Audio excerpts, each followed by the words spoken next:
రాహుల్ గాంధీ దెబ్బ బీజేపీ చతికిలా పడిందన్నారు AP PCC chief YS Sharmila.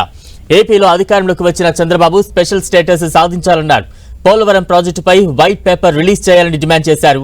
ఏదో ఒక రోజు పిల్ల కాలువలు అన్ని సముద్రంలో కలవాల్సిందే అంటూ కూడా షర్మిల ఈ సందర్భంగా హాట్ కామెంట్స్ చేశారు. విజయవాడలో నిర్వహించిన రాహుల్ గాంధీ జన్మదిన వేడుకల్లో ఆమె మాట్లాడారు. 400 పార్ అంది బీజేపీ పార్టీ. అలాంటి పార్టీ కూడా ఈరోజు చిటికలు పడేటట్టు చేయగలిగింది రాహుల్ గాంధీ గారు, ఇండియా బ్లాక్.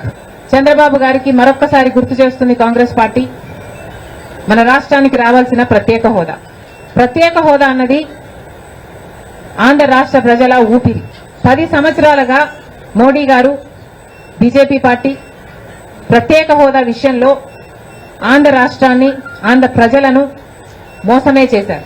పోలవరం ప్రాజెక్టు మీద ప్రజలకు క్లారిటీ లేదు కాబట్టి పోలవరం ప్రాజెక్టు మీద ఒక వైట్ పేపర్ మీరు రిలీజ్ చేయండి. ఈవెన్చువల్లీ పిల్ల కాలువలన్నీ సముద్రంలో కలవాల్సిందే.